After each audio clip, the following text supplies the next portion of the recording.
Welcome back to Toast, everybody. I'm very excited to continue talking about Bulgaria. I'm not going to rave about the country as much in this episode because the city of Plovdiv is just so spectacular that I don't have enough time to really describe it all in one episode anyway.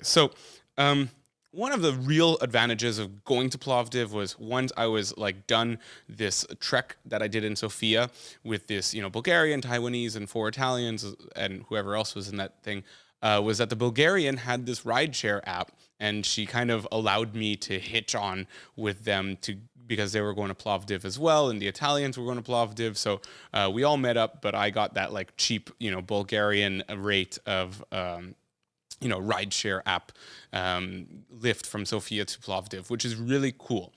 To lay down some groundwork, Plovdiv was the European or World Culture Capital of 2019. And it was one of the only years that it actually shared it with another city.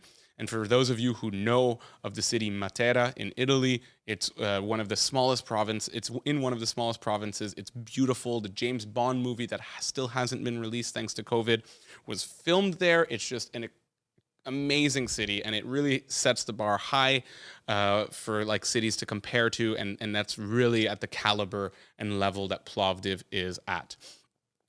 For more history on Plovdiv, if you want some, I'll sum it up as it's the oldest city in Europe officially.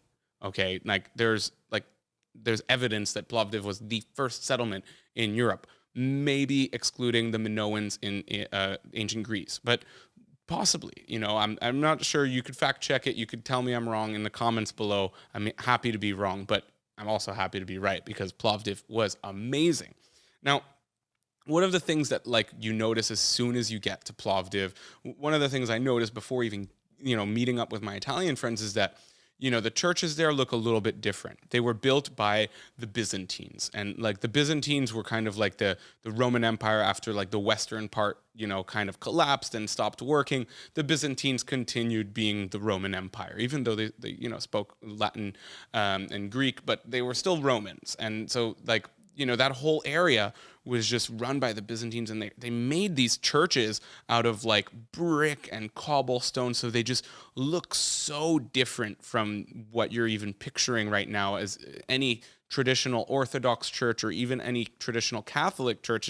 It just doesn't fit into any of the criteria that you'd imagine it. It really looks like it was built by, the Turkish people, or it just looks so foreign because it's red, and they kind of have almost circular roofs instead of not full domes. I can't even you have to see it to believe it because it just really is spectacular. Now, Plovdiv, why is it the European culture capital of the world? Well, or of Europe, I guess, because it was just this amazing amphitheater. Now, the story behind this amphitheater just boggles my mind because of how cool it is. Because when you get there, it's just completely exposed area of white rock, really big stones, this big. If you're watching the video and not just listening to the audio, big white stones, and that's kind of rare because usually when you see amphitheaters, you're thinking of the Colosseum or something like that. They're not white, and they are big, but it's just a very different feeling.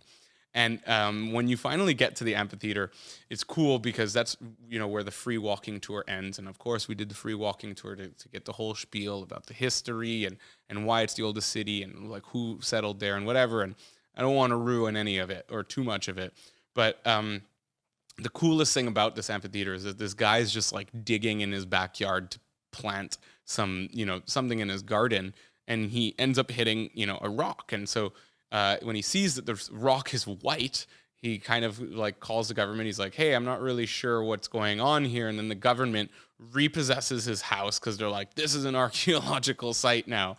And they start digging and digging and digging. And they find this massive amphitheater, one of the biggest ones in the world, just in this guy's backyard. It was completely covered and by earth, over time, over 1,000 years. It just got, not eroded, but covered, I guess. I'm not really sure how that happens, but it's cool that it does because it just sinks in the ground, and they dig it out, and suddenly you have what is now not just an amphitheater, but like, a concert hall. People play there. In the oldest city in Europe, and it's just really really cool to like walk through that place, even though it was scorching hot. It was like 40 to 45 degrees Celsius, which is like 100 and I don't know 30 for you Fahrenheit people. It was like blistering hot. Like you couldn't walk barefoot if you tried. You'd burn your feet off. But what was really cool about Plovdiv wasn't just the fact that you had these old churches and this Roman amphitheater, because if you needed more, well, you've got it. There's whole districts of Plovdiv, or there's a whole district of Plovdiv that also has kind of like the Roman like circus, right? Circus Maximus, like so where they kind of had these types of like Olympic games. So they also have that kind of dugout in the middle of the city. So as they're like, paving things and creating things, and this is why Bulgaria is so cool. And I'm going to stop right there. But this is just the fact that like they could just discover these Roman things that they didn't know about until like the 1990s. It's just wild. It's just mind boggling. Anyways, they have this kind of like Circus Maximus thing, and they have this whole district in Plovdiv, like a couple streets away from that, just filled with street art. And street art's nice because, people expose like current problems and current like political things. And, I can read Cyrillic, and I could at the time as well, but I didn't know what it said. But it was cool because we were with a Bulgarian who could kind of translate and bring us up to speed with what was really, what these guys were saying. So it's really nice to be able to like express yourself in such a public place, especially like a UNESCO World Heritage city like that, where people are going to go to just because it has that status and just like make matters known. It really helps with like, the whole reformation of policies and things like that, and especially in a country like Bulgaria that was, communist until recently. Now, what I really liked about Plovdiv, aside from like being there with my friends and whatever, and this amphitheater, was the district that was completely like run by the Ottomans. And the Ottomans were basically the Turks of the day, right? The Turkish people of the day. And what they did is they taxed people based on the land that their establishments, whether it was business or residential, were built on. So the people of the time decided like, hey, well, screw that. Like they didn't say anything about like if my second story or third story kind of stick out, these little like verandas that you see quite a lot of maybe in like San Francisco if you're American.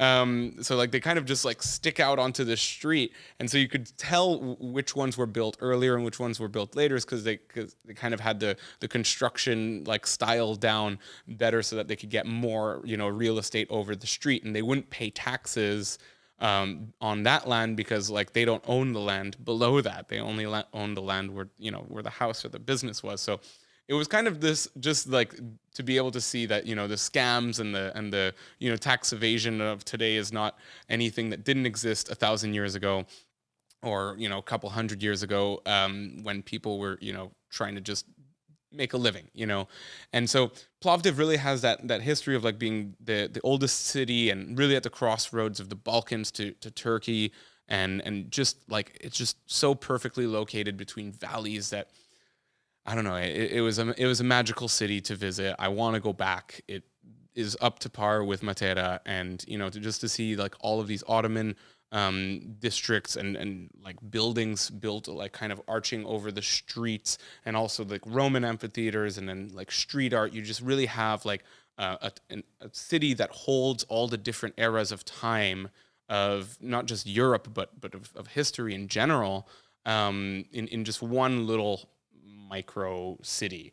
And it's breathtaking to be able to go to a place like that, not just because it was 45 degrees, but it really puts you in your place. It made me appreciate these kinds of like cities that like you don't even know about until you hear about it on some random guy's podcast. It's based off of a piece of bread. So what I want you guys to do is go to Plovdiv. And what I also want you to do is share this podcast with people who like traveling, who see value in traveling, who are going to Bulgaria or any other town or city or country in the world, because these are only going to get better. So hopefully next week I'll have enough episodes of like Canadian stories. I want to, get people in the studio with me so that we can record and tell stories together. So I'm not just alone talking to these cameras and you beautiful people out there, but I can have some co-tellers of these stories and experiences that I've lived in my own home country. So stay safe out there. And thank you for, listening. Send me a like, subscribe, and share it. Toast out.